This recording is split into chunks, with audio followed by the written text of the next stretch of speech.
Muy buenas tardes, ¿cómo estamos? Hoy en este video sobre cristología y eclesiología, yo quiero resaltar y quiero hablar sobre un personaje que a mí me encanta mucho de la Biblia, y es Simón Pedro. Pedro, cuando el Señor va y lo busca y lo llama, ¿Pedro quién era? Pedro era simplemente un pescador para poder llevar a su casa un sustento, para poder llevar el alimento a su casa, y vivía de eso. Una persona que se levantaba todos los días. No hablan en las escrituras de que era una persona culta, educada, con estudios realizados y que sabía mucho de la palabra, nada. Simplemente era un pescador. Se levantaba todas las mañanas, arreglaba sus redes, iba en su barca, tiraba, sacaba, pescaba y comercializaba su pescado. Cuando el Señor Jesucristo lo ve, el Señor Jesucristo ya sabía qué llevaba Pedro en su corazón.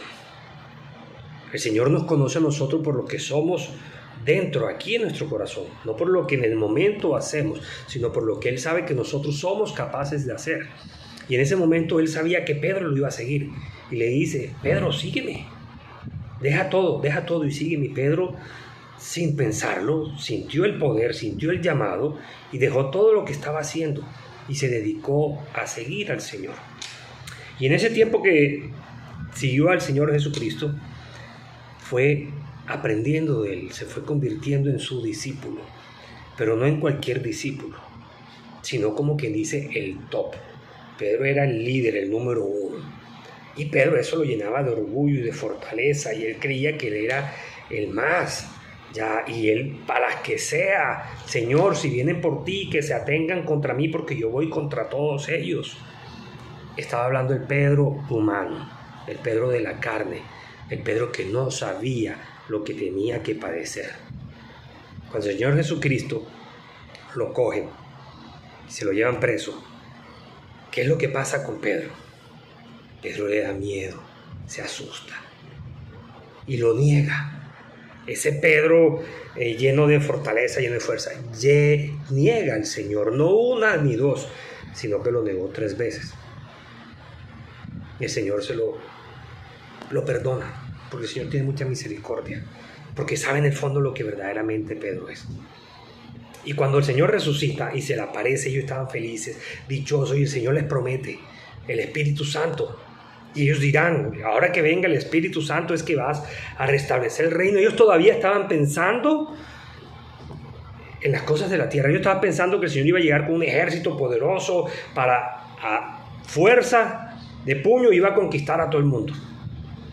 Pero lo que no sabían era que cuando ellos recibieran el Espíritu Santo que les iba a mandar el Señor, eran los mismos discípulos los que se iban a encargar de formar la iglesia de Cristo, de llevar esa palabra de Cristo, de mostrar ese Jesucristo que murió por nuestros pecados, y todo movido por el Espíritu Santo. Cuando ellos en Pentecostés recibieron el Espíritu Santo, ese Pedro que tenía miedo, que estaba escondido y que negó al Señor, con la fuerza del Espíritu Santo salió sin miedo, sin ningún tipo de temor, y hizo su primera prédica. En una prédica que convirtió a más de 3,000 personas. Ese Pedro que nunca había predicado, ese Pedro que no había estudiado, estaba lleno del Señor.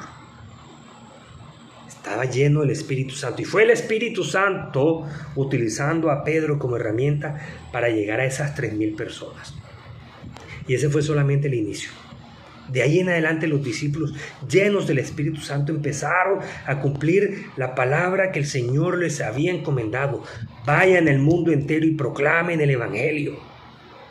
Y eso es lo que yo creo que pudo haber pasado en ese Concilio Vaticano II.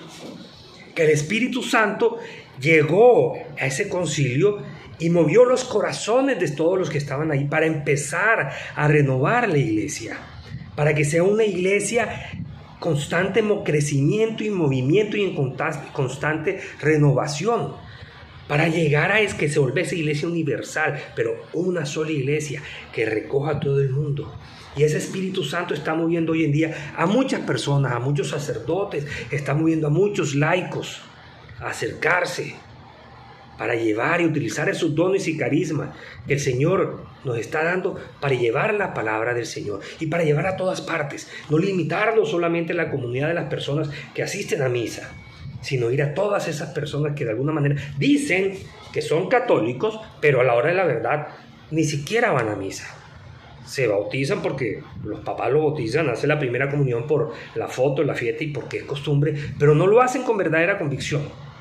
Y de esta manera, en esta renovación que ha habido en la iglesia, estamos llamados a ir nosotros también, los laicos, a ayudar a nuestros sacerdotes, nuestras iglesias, a ir y llevar la palabra de Jesucristo. Que no sea una simple labor de nuestro sacerdote, de los obispos, del Papa, que sea una labor de todos, formándonos, preparándonos precisamente lo que estamos haciendo en este curso para poder llevar la palabra del Señor, para poder hablarles de la salvación, de que todos estamos llamados a ser salvados, que Jesucristo en la cruz perdonó nuestros pecados y nosotros tenemos que llenarnos de ese Espíritu Santo para no volver a los pecados y para salir con esa fuerza y dar testimonio del Señor, de lo que el Señor ha hecho en la vida de cada uno de nosotros. Contar y hablar las maravillas que el Señor dio e ir por el mundo entero. Eso hizo Pedro y los primeros discípulos. En una época donde no existía el internet, donde no había carros para transportarse, donde no había medios de comunicación, donde no había digitalidad como la hay hoy en día, todo era muy básico, muy arcaico. El transporte era a pie y demoraban de un pueblo a otro días caminando para llevar una palabra. De ir de un país a otro duraban hasta meses. Y ellos lo hicieron porque fueron empujados por el Espíritu Santo. No mandaban mensajes por Instagram ni Facebook, sino que iban a las plazas abiertas al público a predicar la palabra, a llevar la palabra, y se movían por todos lados. Y iban a diferentes comunidades, a diferentes culturas, a diferentes creencias, y lograban la conversión de miles de personas. Y todo porque se dejaron mover por el Espíritu Santo. Y eso es lo que estamos hoy nosotros llamados. A aprovechar toda la tecnología que tenemos, todas las facilidades para llegarles a muchas personas.